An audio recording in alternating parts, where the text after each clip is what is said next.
every individual is like a circle. And in this circle, there are many sectors, each sector becoming one relationship. And if any one particular sector is not all right, the whole of the person experiences the discomfort. So if I were to say you have to be happy, it means your relationships have to be in order, which means there has to be a great deal of healing that has to happen in relationships. Look at people everywhere. Yesterday I met somebody who was telling me, why is it that there are some people who are so muted? And she was saying, why is it that I have excesses of emotions? I don't know what to do with them. You can't deal with emotion per se. We are guiding people all over the world. You listen to people saying, think positive. How could I think positive when I'm feeling negative? And I'm feeling negative because there's so much of hurt in me. There's so much of disappointment, frustration, and loneliness in me. And how could that be healed? That means relationships have to heal. That is why oneness sees that healing of relationships is one very important aspect of its work. And healing of relationships also does not mean that we take away the pain in one relationship and feel it is done. What we essentially need to do is to equip a person to deal with hurt, to be able to resolve hurt throughout their life.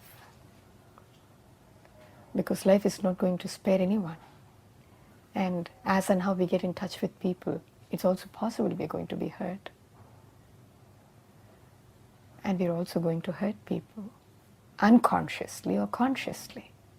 So can we really equip people with the skills necessary, with the wisdom necessary to deal with the pain and disappointment that's going to come in a relationship on an ongoing basis?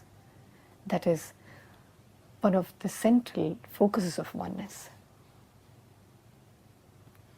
And if my relationships are healed, I'm a happy person.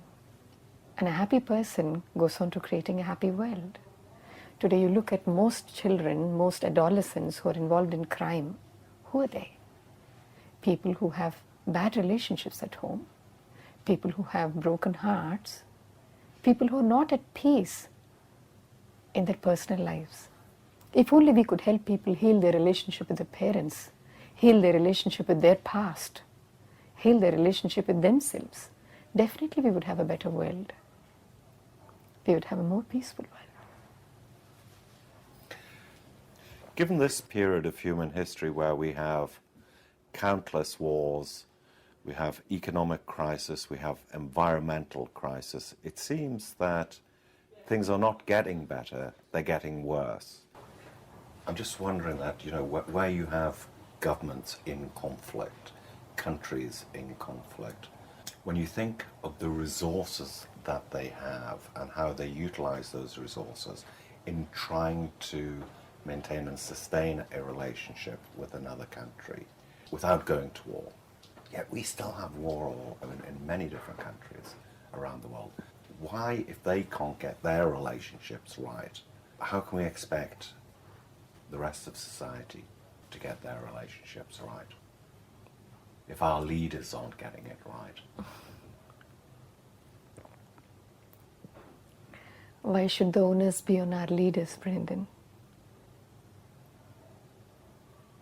A leader who is in position need not necessarily be a person with a higher state of consciousness, because it requires a great state of consciousness in order to be able to live peacefully, in order to be able to see a solution from a higher perspective. If a consciousness is going to be at a lower level, if we are going to live fragmented within ourselves, we're always going to only perceive threat everywhere. And whenever we perceive threat, the only ordinary solution that people seem to find is violence. That is why I've heard my master Sri Bhagavan say the defender is the aggressor. When people try to defend themselves too much, that means they have made people all around them, nations around them, and every force around them as an enemy. That means in defending yourself, you become aggressive and you start hurting. And to this, what is required is a shift into a higher level of consciousness, a shift in our perspective, a shift in our understanding of the world, where we begin to see that living in oneness is a solution. Oneness, by oneness what I mean is that state of connectedness, which is actually the nature of the universe. That's the only solution.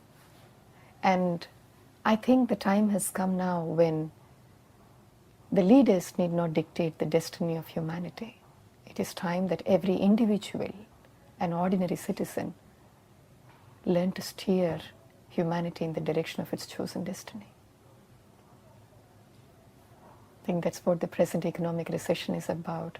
That's what the environmental crisis is about. That is what it is about. It's time for a shift. And the shift is happening. Whether anybody wants it or does not want it, the shift is happening. How do we recognize that that shift is taking place now? Everywhere you go, history is written with a lot of tears, with a lot of blood.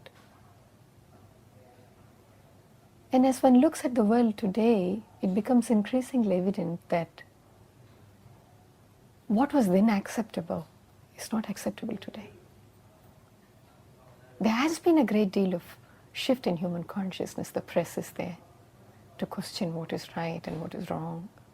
Not that any system is perfect, but the human rights. And there's a big, giant movement that is awakening towards protecting the environment. There's a lot of humanism today, which was not there in the past. One can clearly see that there is a shift happening in the world, and this shift is for the better. We are looking at the death of the old and the birth of the new. We are seeing one paradigm collapsing and a new one opening up.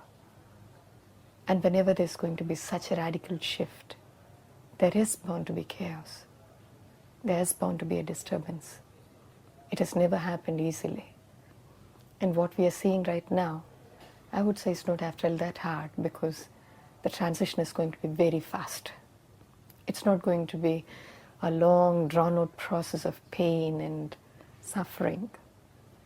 It's definitely a moment of disturbance, but then the shift that's going to come is going to be very fast.